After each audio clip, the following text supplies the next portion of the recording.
Buenas tardes a todos, muchas gracias por estar hoy día acá. En el marco de nuestra institución que está cumpliendo 100 años, creo que esta charla de hoy es realmente importante el tenerla. Es un honor y una alegría poder recordar, compartir y reflexionar sobre la vida y el legado de María Edwards, una mujer admirable cuya historia sigue conmoviendo e inspirando profundamente.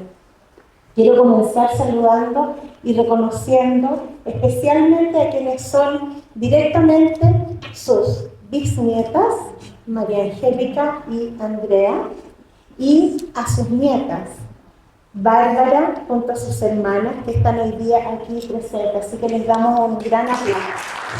Creo que venimos ahora desde allá, donde pudimos estar y ver dónde está ubicado el reconocimiento que hizo Yad Vashem a María Edwards con el nombramiento de Junta entre las Naciones, que fue muy emocionante para la familia poder verlo.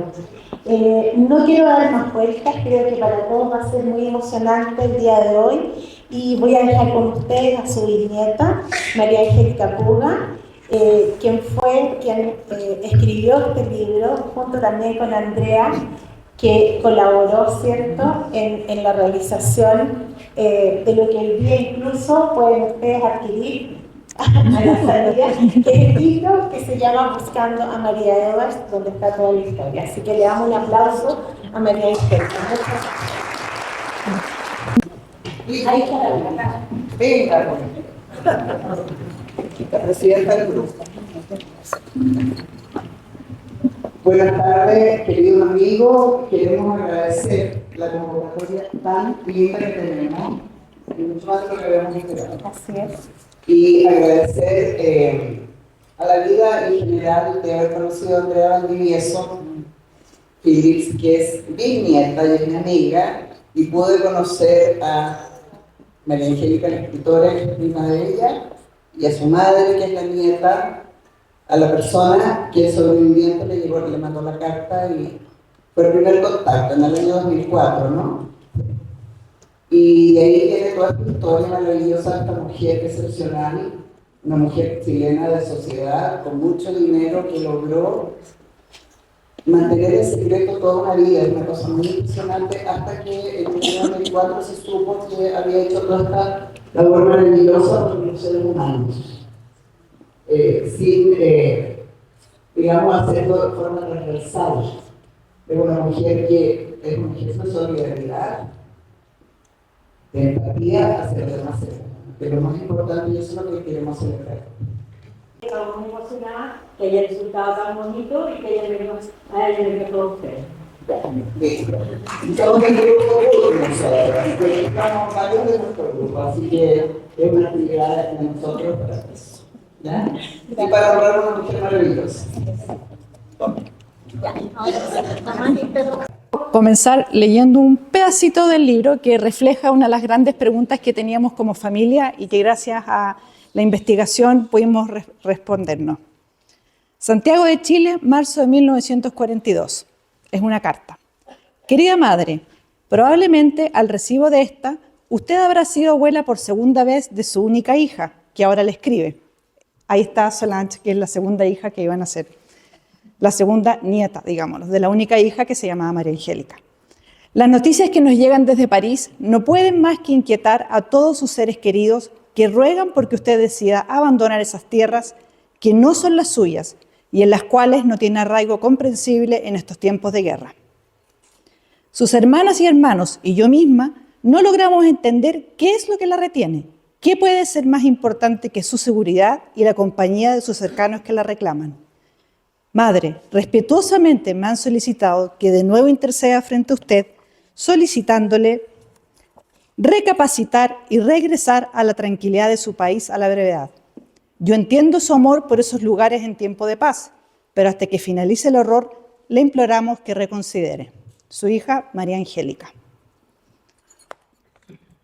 María estaba en París, 1942, creo que no necesito explicar mucho qué sucedía en ese momento. Gente muy preocupada de la filantropía y también de que las mujeres no solo se dedicaran a las labores que se llamaban en aquella época del sexo, sino que se culturizaran, que se dedicaran a horas de filantropía.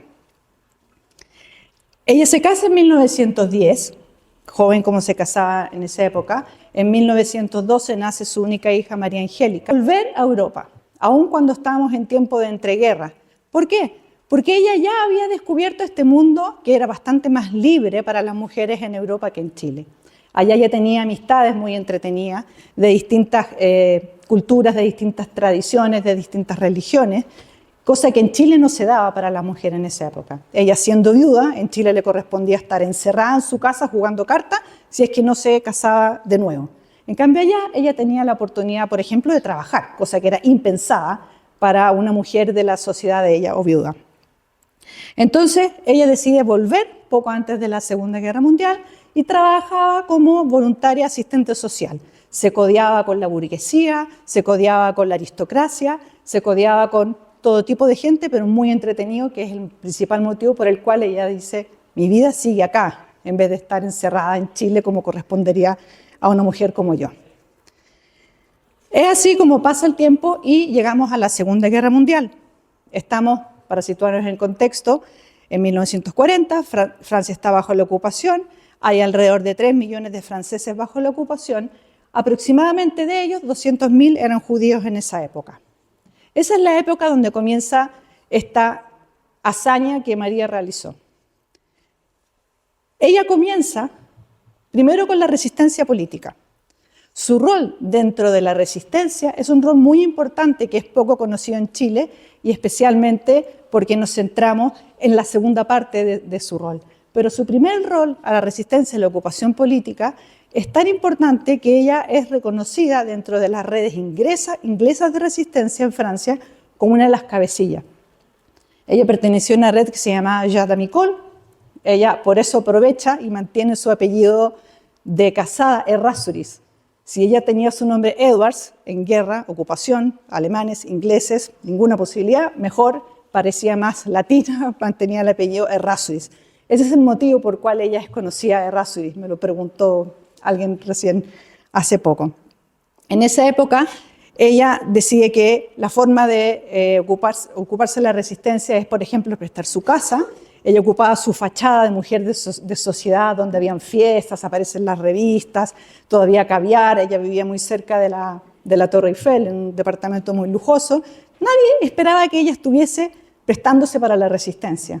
Ella entrega audios a la BBC, por ejemplo. Ella esconde gente en su cacería, presta dinero para operaciones de la resistencia. Luego comienza la segunda parte de la resistencia, que es a la ideología nazi. Comienza con los medios que se tengan. ¿Qué medios tenía ella? Ella tenía dinero. Entonces ella comienza financiando operaciones de salvataje.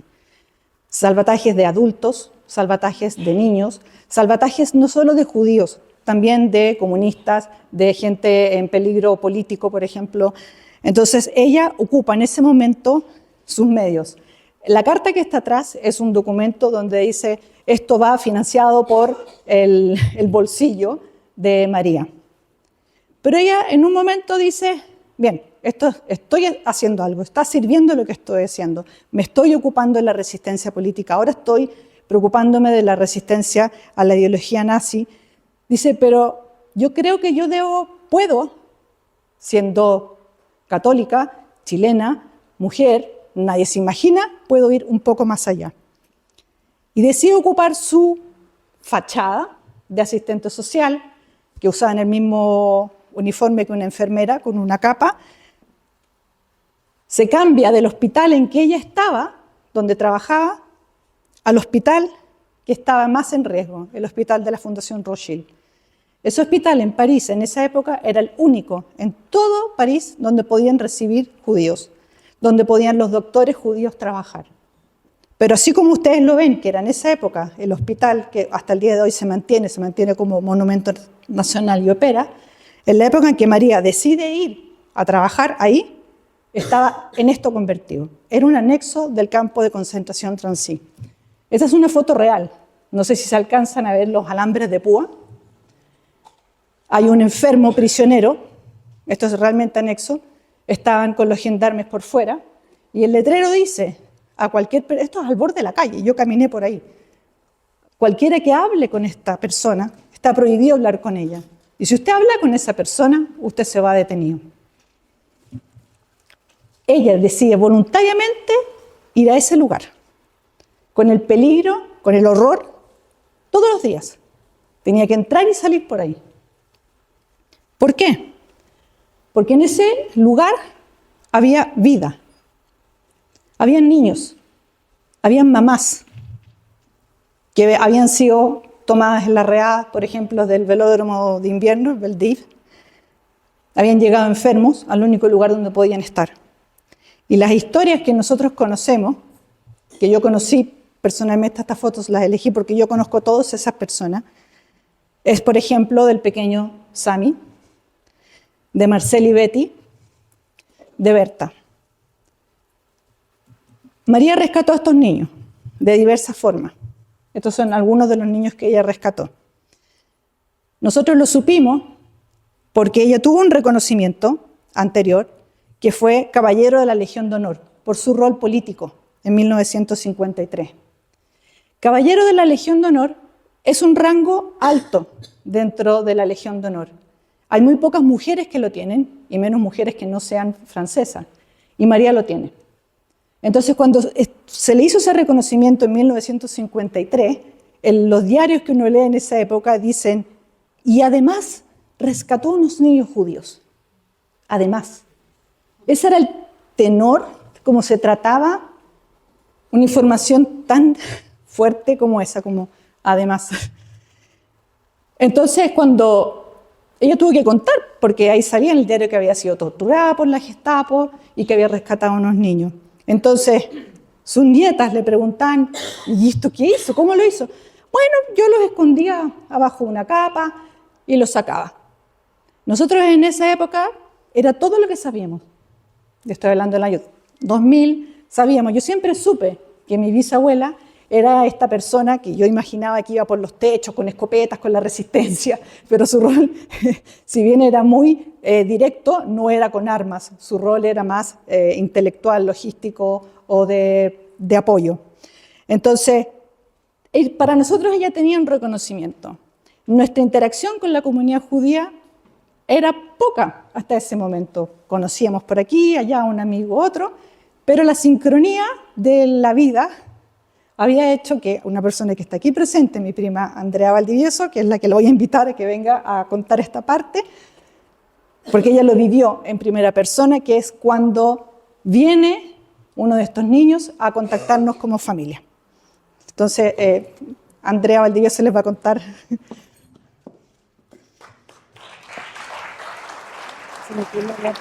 ¿Me lo pasaste la plata? ¿Ya? ¿La pongo el tiro? Muchas gracias. Bueno, dicen que en la vida no existen las coincidencias. No sé si alguien aquí cree que existen, yo personalmente no. El año 2024 pasan varias cosas insólitas. Yo estaba buscando trabajo y me llamó el director del Instituto de León. No tengo idea por qué. Porque nunca mandé mi currículum al Instituto de León. Hasta el día de hoy no sé por qué llegó mi currículum ahí, pero llegó. Veo algunas apoderadas aquí. Esos niños rescatados habían tratado de educar a nuestra familia de muchas formas, sin tener éxito.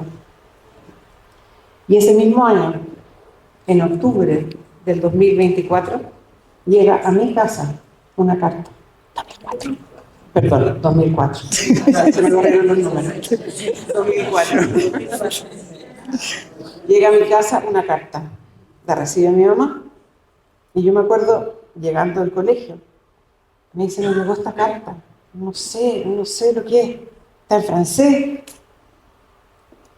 Pero le digo, pero mamá, ¿qué dice la carta?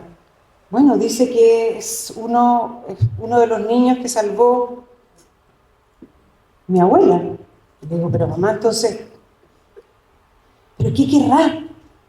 ¿Cómo que querrá? Ubicarnos a nosotros, yo quiero ubicar a la familia. Marcel Friedman no quería nada más que dar este reconocimiento a María. Eso es lo que él quería.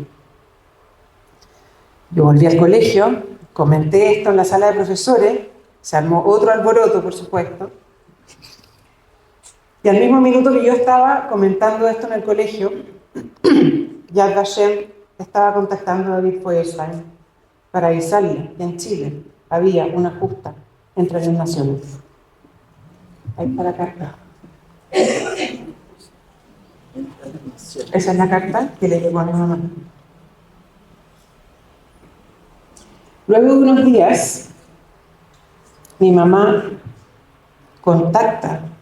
le contesta a Marcel Friedman, el niño rescatado. Y esto, el otro día con la María Angélica, revisando los documentos y las cartas y todo, nos dimos cuenta que el día que mi mamá le contesta a Marcel Friedman es el día del cumpleaños de la María Angélica, el 4 de noviembre.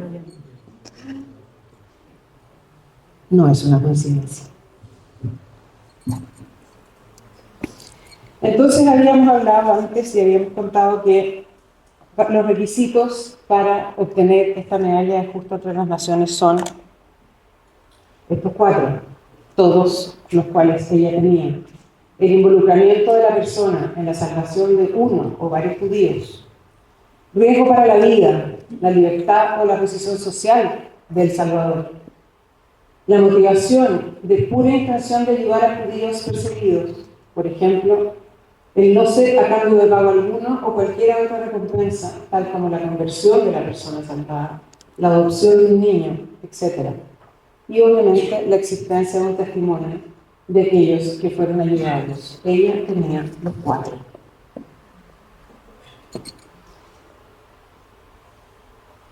En esa época vivían 370 millones en Europa, 27.000 justos entre las naciones, 12 son de América, una sola mujer. Bueno, aprendimos que eran 28.000, nos corrigieron hace poquito. Una sola mujer chilena, y es un honor tremendo, porque cada vez que alguien me pregunta algo, diría tontera, esto ya pasó hace tiempo, pero es increíble. Una mujer que es mi bisabuela, María Edwards. El año...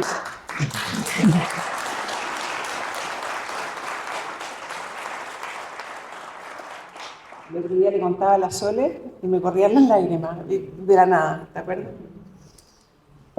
El año 2006 se entrega la medalla que está aquí y la reciben, ahí están las nietas. Don David Feuerstein, el embajador de Israel, y quien representara a la presidenta de ese momento, Michelle Bachelet. ¿Sí? Que vengo yo. Bueno, y lo más importante aquí es que esto se tenía que saber en Chile, tenía que quedar.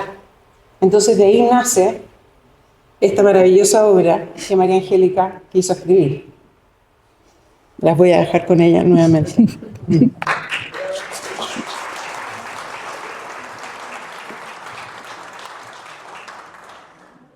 No sé quiénes de ustedes tuvieron la suerte de conocer a don David Feuerstein. Me encanta ver esas manos y ojalá todos lo hubieran conocido, porque la energía que tenía él era incombustible. Entonces, en esa ceremonia se nos acercaba a él y se nos acercaban varias personas más y nos decían, ustedes los chilenos, como son buenos chilenos, no se van a preocupar de recordar a María. A ustedes les encanta estar siempre ensalzando el malo, el que le va mal, pero el que le va bien no hacen nada. Ustedes la van a olvidar. ¿Qué va a hacer usted para no olvidarla? Y me perseguía y me invitaba a ceremonias y yo iba a encender las venas y presentaba por María por justo entre las naciones en todas las ceremonias, pero decía, no, tiene que hacer más. Entonces pasan unos 2, 3 años y me llama Pupi, su hija, me llama desde Francia y me dice, María Angélica, ¿cuándo va a venir? Los niños ya están bastante adultos, están bastante ancianos, entonces usted tiene que venir luego. Y es así que con la presión de David de Pupi organicé mi vida en 3 semanas, tenía un hijo pequeño en esa época y partí a París. a reconstruir la historia. Nosotros sabíamos bastante que ella había rescatado niños, un poco lo que ella había contado, pero no sabíamos nada más de estos niños. Para mí siempre son niños, pero ya eran abuelos ellos. En esta imagen estoy con Marcel Friedman, el que escribió la carta, don David, frente al muro en París, donde está María Errázuriz. En ese momento, que era el segundo día que nos conocíamos con Marcel, me dice Marcel, pero ella no se llamaba María Errázuriz, se llamaba María Edwards, tenemos que cambiar la placa, tenemos que cambiar todo. Le dije, no. Aquí yo no le pregunté nada a mi familia, dije, quizás me matan, pero vamos a mantener el nombre María Errázuriz, porque es así como ustedes, los niños a quienes ella ayudó, la conocieron. Entonces, cuando vengan a París a decir, yo quiero reconocer a alguien, ella ya está, ya lo hicieron. Por eso se mantuvo María Errázuriz. Ahora, en esa época estaba mal escrito Errázuriz, lo corrigieron después, pero se mantuvo como María Errázuriz. Por eso es el nombre que ellas lo conocen. Y también, bueno, ellos la mencionan como Tante Marie. En esa foto, Marcel me tiene abrazada. Marcel es francés, yo soy chilena, latina. Antes de la pandemia éramos muy buenos para andarnos besuqueando y abrazando entre todos, hoy día un poco menos, pero en esa época si alguien te decía, te abrazo, y él me dice, ¿la puedo abrazar? Tiritando. Y yo le digo, claro, por supuesto, no hay problema. Me abraza y me dice, gracias a usted, yo puedo agradecerle a María. Yo nunca pude agradecerle. Yo nunca supe lo que ella había hecho por mí, porque María nunca quiso que sus niños, que ella siguió viendo hasta que tenían 20 años, supieran lo que ella había hecho. Ella lo siguió viendo hasta grande. Él se despidió de María cuando María se volvió a Chile en 1962, pero él no sabía que María lo había rescatado, no sabía que María lo había apoyado. ¿Por qué? Porque María no quería que los niños sintieran que le debían algo, querían que la relación fuese siempre, digámoslo así, limpia, transparente. Me abraza, tiritaba, yo súper emocionada. Sincronía nuevamente, de todos los miles de hoteles de París que yo podría haber elegido, que se ajustaran a mi presupuesto, elegí uno que estaba a una cuadra de la casa de Marcel. Por lo tanto, todas las semanas, yo no tenía idea dónde vivía Marcel, todas las semanas, estuve 2 semanas ahí, todas las tardes yo estaba con Marcel y su señora y su familia. Les quiero contar las historias de Marcel y Betty Friedman. Era Marcel el chico que nos escribió. En esta foto está Marcel y su hermana, que por la edad de ella tenía que portar la estrella. Esa foto la toman para enviársela a su papá, que ya estaba en el campo de deportación, como para que tuviese un recuerdo de los hijos. Gracias a que María tomó la determinación de sacar a los niños escondidos por fuera de la morgue, sobornando al de la morgue, porque ellos ya eran unos niños más grandes como para llevarlos dormidos bajo la capa, y eran 2, que ellos están vivos. Esa es la familia Friedman. Con pena les cuento que hace menos de un mes falleció Marcel. Yo estuve con contacto con él hasta hace poco, eso fue en el año 2010. Ahí estamos todos reunidos, están sus hijos, nietas, fui al matrimonio de la nieta y ahí está con la bisnieta de la felicidad de Marcel. Él era un hombre adorable, un hombre que decía que gracias a María él tenía la oportunidad de nuevamente haber sido feliz, de nuevamente y él haberse podido sanar y tener una nueva familia, una nueva vida. Esta es la primera vez que me dicen, si no fuera por nosotros, o sea, si no fuera por María, ninguno de nosotros estaría aquí. Y me dan escalofríos todavía ahora, cuando lo cuento. Y así es realmente. Probablemente me van a preguntar, ¿a cuántos niños salvó? Pues yo les digo, bastaba con uno. Quien salva a uno, salva a la humanidad. Solo salvar a Marcel tenemos aquí. Falta toda la familia de la hermana, Betty, que los conocí. Esa guagua ya tiene 5 años y tiene una hermana. Y así sigue la historia. El caso de Betty Grumbach para mí fue muy impactante saber de ella. Ella escribió en sus memorias, entonces yo pude leer sobre sus recuerdos. Toma la decisión, para mí más terrible, que es separarse de su hija para salvar a la hija. Separar a la hija fue un drama. La niñita ya había perdido a su papá, ahora la mamá se iba. La niñita no era fácil, era una niñita muy voluntariosa y María aún así logra llevársela, la tuvieron que sedar, se la lleva bajo su capa a la casa. En la fecha de la carta que les leí, la que estaba durmiendo en la pieza de atrás era Betty recién rescatada, sin que por eso la familia no sabía por qué ella no volvía. Estaba salvando niños como Betty. Betty, como otras niñas especialmente, eran escondidas en orfelinatos católicos, se les falsificaban papeles católicos. En cambio, a los niños no se los podía esconder. Entonces a los niños hombres, o si eran parejas de hermanos, María los llevaba a familias del campo. Estamos en guerra. Nadie tiene las ganas de compartir la poca comida que tengo con otro más. Pero María, ¿qué es lo que hacía? Alimentaba al niño, a los niños rescatados y a toda la familia, cubría los gastos también. Así se aseguraba que los niños eran muy bien cuidados y no generarle tampoco un menoscabo a la familia que los recibía. Familias que hacían pasar a estos niños como huérfanos de alguno de la guerra.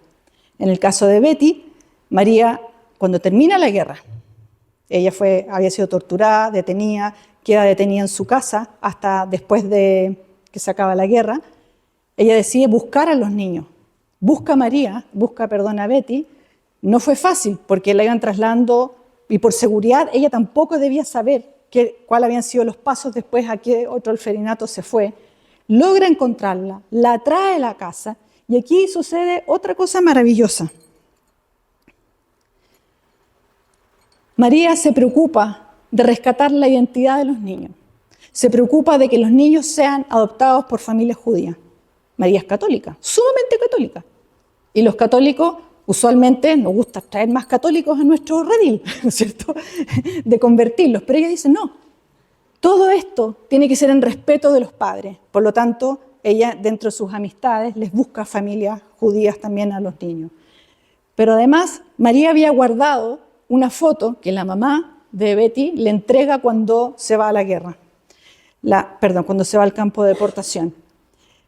Betty siempre pensó, y le decían en el orfelinato, de que ella había sido abandonada, que ella no había sido querida, que ella no había tenido una madre ni un padre. Pero gracias a esta foto que María le había guardado, donde le escribe a mi niña querida, su madre que la va a amar siempre. Gracias a eso, Betty dice, tuve una mamá, me querían, hizo un sacrificio tremendo por mí. Ella siente que ella recupera su identidad, sabe quién es. Y más aún cuando la habían llevado a una familia judía a ser criada. En esta foto, Betty me está mostrando este libro que fue empastado por María. Creo que no necesito explicarles los detalles a ustedes del libro, que son los relatos de primera persona de las obras que María había hecho también, o cómo habían rescatado, por ejemplo, a los hermanos Friedman, cómo habían rescatado a ella. Y María le dedica este libro, esa es la letra de María, diciéndole que este libro es más que nada, le pertenece a ella porque está su historia ahí. Gracias a eso, Betty también rearma sus memorias y sabe lo que María había hecho por ella. Una anécdota es que Betty, como les comenté que era una niña muy activa, muy curiosa, cuando llega a la casa de María por primera vez, ve que tiene ella un reloj de diamantes, de los relojes de antes. Nosotros por la edad que tenemos conocemos los relojes de antes. Y le encanta este reloj. Y ella quiere el reloj. Y María, era un reloj de diamantes, precioso, le dice, ¿cómo te dará el reloj? Niña chica, pergenia. Si aprendes a ver la hora, te lo voy a regalar. Bueno, Betty se encargó, hasta que aprendió a ver la hora de palitos entre medio de los brillantes. Y María le entrega el reloj a los 18 años. Le dice, es tuyo, te lo merecías. Usualmente nosotros le hacemos promesa a los niños de que te voy a hacer esto, te regalo, y no las cumplimos, era como, o le damos un dulce a cambio. María cumplía su palabra, hasta en detalles como ese. Y ese ella lo transformó en un anillo que lo tiene puesto ahí y me lo mostraba. Entonces, para mí esto, de respetar la identidad de los niños, de preocuparse que continúen con su origen, que vuelvan a familias donde los acogen con sus costumbres, con su cultura, es algo fundamental, es de un respeto mayor de lo que nosotros nos imaginábamos que había pasado. En el caso de Sammy, aquí hay una anécdota de por medio, Sammy era un niño que los otros niños se acordaban Y me preguntan, ¿usted sabe lo que pasó con Sami? Bueno, no teníamos idea. Es que Sami vivió mucho tiempo con María. Nosotros no teníamos idea porque no habíamos sabido nada que había pasado con los niños. Cuando yo voy a hacer las investigaciones, me pongo en contacto con el embajador en París en ese momento, don Jorge Edwards, y él me dice, ¿sabe que hay alguien que está escribiendo acá? Dice que quiere juntarse, que es un niño rescatado, se llamaba Sami. O sea, se llamaba Etienne, me dice, Etienne. Y veo el mensaje y le digo, sí, yo soy familiar. No me responde. Vuelvo a Chile y en 3 semanas después me responde. En esos tiempos las comunicaciones por mail eran bastante poco eficientes. Y resulta ser que este señor que firmaba como Etienne Violon, y yo le decía Monsieur Violon, o sea, señor violín, le decía todo el tiempo, y me refería al señor violín, señor violín, señor violín, y me dice, yo viví mucho tiempo, pero él me decía que se llamaba Etienne, y no me calzaba para nada. Me dice, pero entre paréntesis me dice, yo me llamaba Samil Tenenboim. Y digo, ¿será el Sami que estábamos buscando tanto? ¿Será el niño que María tanto había querido? Y yo no me atreví a preguntar, yo no soy periodista, por lo tanto no voy con el dedo a preguntar directo, sino que voy con más delicadeza. Me imagino que hay mucho dolor en las historias de cada uno de ellos. Y me dice, sí, soy yo. Y yo tenía una foto de él. Me dice, sí, soy yo. Efectivamente, ese soy yo. Sami es una excepción a la regla, fue rescatado de emergencia desde la casa de María, porque María sabía que ya la Gestapo venía por ella. Entonces le pide a un gran amigo de ellos, la familia Berlet, que eran curadores del Museo Louvre, que cuida a este niño entre ellos, para que si van a su casa no lo encuentren al niño. Efectivamente, se llevan al niño, donde la familia Berlet, el niño está con varios otros más hermanos, que él creía que eran hermanos, van donde María, la detienen, la torturan en su casa, se la llevan detenida. El niño se salvó gracias a eso. Y también María se salvó gracias a que el padrastro, el papá de Sami Etienne, va a avisarle a María que está bien, y María le abre la puerta, una mujer que era siempre muy preocupada, muy decente, chorreando agua en una bata. Usualmente la puerta la abría su mozo, no, ella no abría la puerta, lo abría el mozo, y aparece María chorreando agua y atrás estaban los policías de la Gestapo. Él se quedó así, entendió lo que estaba pasando y le dijo, ya, no te preocupes, me voy. Gracias a ese aviso, gracias al papá de Sami, que se supo que María, quién la estaba torturando y a dónde la iban a llevar. Y eso permitió que María viviese, que operarse en todas las redes de protección para ella. Yo me hice muy amiga de Sami Etienne, que se convirtió nada más ni nada menos que en el segundo violín de la Orquesta de París. Una maravilla. O sea, que él, dentro de todas las personas, también se haya salvado, más aportó al mundo con algo tan bello como el violín. Entonces, emocionante ahí lo que tú hacías en un principio. Y tal, de Rothschild, donde se llevaron a cabo la mayoría de los rescates, y donde María también permaneció trabajando en la resistencia oculta dentro de las oficinas, se hizo un reconocimiento a María y Claire Eyman. Claire Eyman era una muy amiga de María, asistente social judía. Y dice, voy a leer casi de memoria, porque habla de que en esta época los campos, los edificios de los Rothschild fueron requisados para ser convertidos, el hospicio, el hogar de ancianos, el hospital, fueron requisados en estos periodos más oscuros de la guerra para solamente tener ahí gente detenida por el solo hecho de haber nacido judío. Pero hubo un grupo de personas que se resistió. Entonces la Fundación quiere reconocer su manera de conducirse heroicamente, y salvaron a muchos niños y adultos que por solo hecho de haber nacido judíos tenían una muerte asegurada en los campos de exterminio nazi. Les damos un reconocimiento, son el honor de nuestra fundación, y entre ellos, a la cabeza de la red de resistencia y salvataje de la Fundación Rothschild, María Errázuriz y Claire Eyman. Yo, cuando veo la placa, me pidieron que fuese a cuando se descubrió esta placa, me daba un poco de pudor, decía, ¿por qué ponen primero María? Deberían poner a Claire, que es la asistente formal. Y dicen, no, porque ella era la cabeza. Y nombran a las otras personas. Y dice finalmente, que para mí es lo más importante, que el coraje de ellos sirva de ejemplo a las generaciones futuras. Yo usualmente hago esta charla frente a alumnos. De hecho, ahora último, niños desde sexto básico hasta tercero, cuarto medio. Entonces les recalco que el coraje de ellos sirva de ejemplo a las generaciones futuras. Un poco para terminar y para como reflexionar, ¿qué explicaría lo que María hizo? Ella podría haberse quedado muy bien o en su apartamento en París, o mejor se vuelve a Chile. ¿Para qué se metiera en una guerra? Que hubiese vivido feliz, con toda su comodidad, tranquilidad. ¿Qué necesitamos para actuar como ella?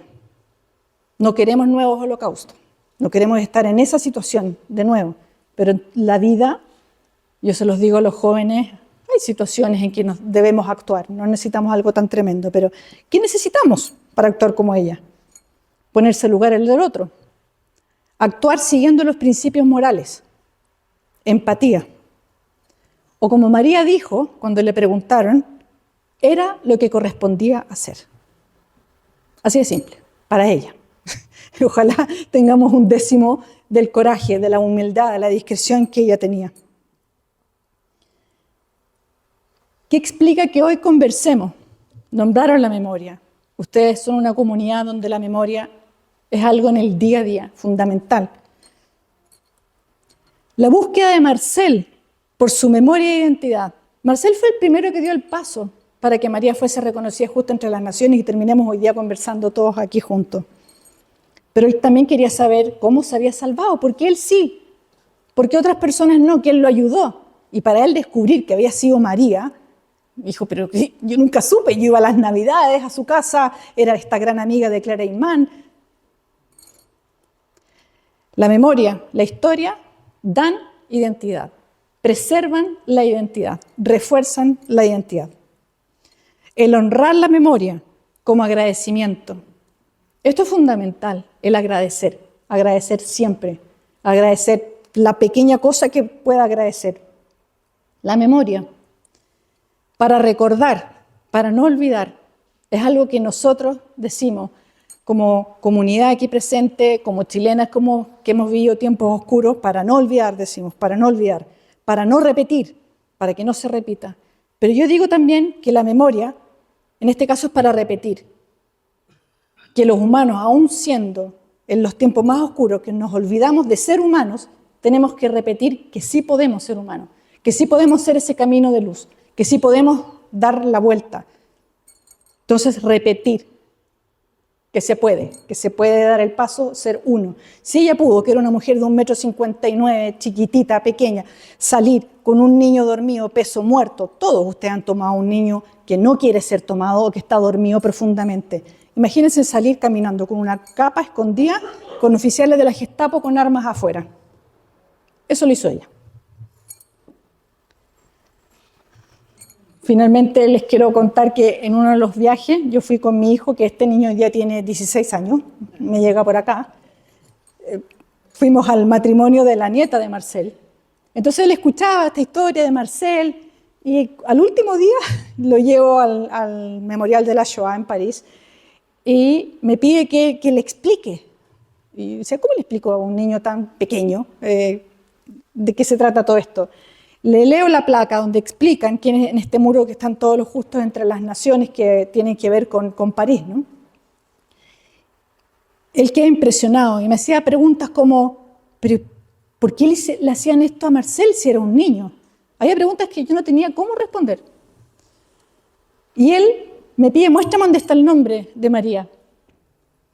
Imagínense, era digital, 5.000 fotos que tomé en ese viaje, es la única foto donde Diego está serio, solemne, digo yo, apuntando el muro, diciendo, aquí está ella. Volvemos a Chile. Yo vivo en Pirque, un colegio bastante sui generis, digámoslo así, medio campesino, hippie, etc. Y había una actividad en que les decían a los niños que esto es primero básico, 7 años. que tenían que personificar a algún chileno que les llamara la atención. Tenían que disfrazarse y actuar como el que fuese. Entonces estaban los futbolistas, aparecieron por ahí Pablo Neruda, Gabriela Mistral, cantantes, etc. Y Diego Bay me dice, mamá, yo quiero ser María. Y yo, el libro todavía no se había ni publicado. Entonces yo me quedo así como, ¿cómo quieres ser María? Sí, yo quiero ser María. Y dije, tiene razón. Si no nos encargamos de que se sepa el rol de María, nos perdemos el ejemplo en Chile. Nos perdemos el ejemplo de esta mujer tan valerosa que decidió ir más allá de su nacionalidad, más allá de su credo, más allá de su clase social, más allá de sus creencias políticas, a defender, a cuidar al otro. Tiene razón mi hijo, tiene que hacerlo. Y me pregunta, mamá, ¿y cómo me personifico? ¿Cómo me visto? ¿Cómo sabían que eran judíos? Y yo digo, ay, ¿cómo los reconocían? Bueno, se ponían una estrella. ¿Y por qué? Primero, porque estaban orgullosos y no lo iban a esconder. Segundo, era la manera. Yo quiero una estrella, me dice. Bueno, yo le hice una estrella, se la pega en la cartola y esta foto la tomó cuando él va al colegio en la mañana, orgulloso con su afiche, con sus primeras letras, a hacer la presentación. Cuando lo voy a buscar en la tarde, él tenía la estrella puesta. Yo estoy con carne de gallina. Ver a mi hijo con la estrella puesta me dio una sensación de miedo, la verdad. Así como, qué dolor. O sea, mi hijo podía, si hubiese estado en esos años, no hubiese habido una María, él no corre la suerte. No hubiese estado vivo. Y él estaba tan orgulloso con su estrella. Y vienen corriendo otros compañeritos y me decían, Angélica, así que tu abuela, pensaba que era mi abuela, tu abuela se encargó de matar a los nazis, de que se fueran, Sí, les decía, estaban alucinados. Y ella salvó niños chicos como nosotros. Sí, estaban alucinados. Y dije, la verdad es que esto es tan importante que el conocimiento, el interés, el orgullo, el honor, el aprendizaje es lo único que nos hace tener un futuro, es lo único que nos da la posibilidad para adelante. Bueno, eso es lo que...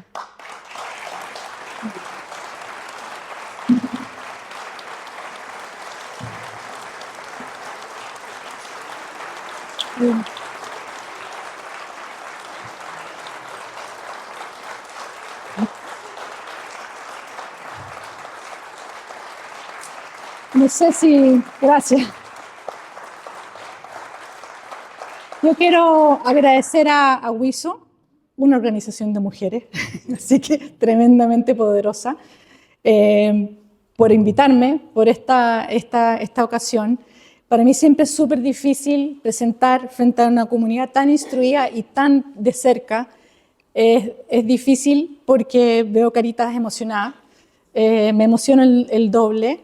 Sé que, por otro lado, no tengo que explicar mucho contexto porque lo saben y lo saben, ustedes me dan clases a mí. Entonces, gracias a WISO por esta oportunidad. Gracias también porque el libro ya no existía, se había acabado y ellas abrieron la puerta y logramos volver a publicarlo para esta ocasión. Así que gracias, no sé si tienen preguntas.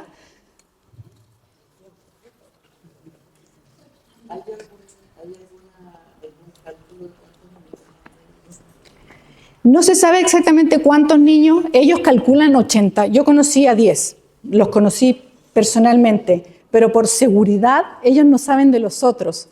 Entonces solo los que empiezan a tratar de retroceder y logran llegar al nexo saben que fue María su salvadora. Pero basta con uno.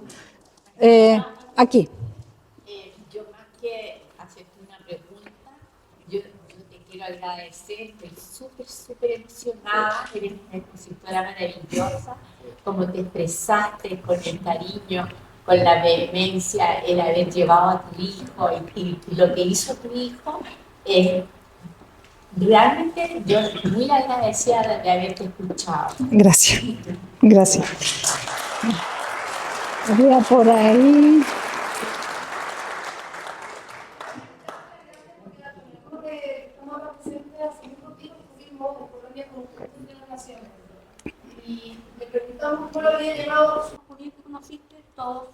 niños judíos? Todos a excepción de Sami. Sami fue el único porque finalmente, en un momento María dice, termina la guerra, había sido rescatado por los Verlet, que era una familia católica, y no había sido rescatado, sino que había sido como escóndelo por un tiempo para... Ellos eran católicos y de hecho lo rebautizaron. Entonces, y él decidió seguir católico con su primer origen judío porque fue criado en esta familia. Y él me dijo una cosa preciosa, me dijo, gracias a María, yo tuve la suerte que pocos tienen de haber tenido dos familias que me amaran, mi familia biológica y la familia que me recibió. Y pensar eso después de todo el horror que él vivió, él perdió a sus hermanos, sus papás, dar ese agradecimiento y haberlo visto de esa manera, sí. Pero María se encargó de que los niños volviesen a sus orígenes, a familias judías. Creo que todos nos emocionamos, nos llegó al alma lo que tú has hoy día contado de tu bisabuela. Gracias a la familia por estar hoy día acá. Para nosotras yo creo que es un honor tenerlas a ustedes hoy día acá. Quiero invitar a Vivi Gelfenstein, la presidenta del Grupo Ruth, a Soledad Segura, quien gestionó esta maravillosa charla, y queremos hacer con mucho cariño por lo que nos has entregado hoy día. Y quiero agradecer la maravillosa oportunidad que tuvimos de escuchar a Mayan, que está acá. Por favor, Mayan, ven acá porque...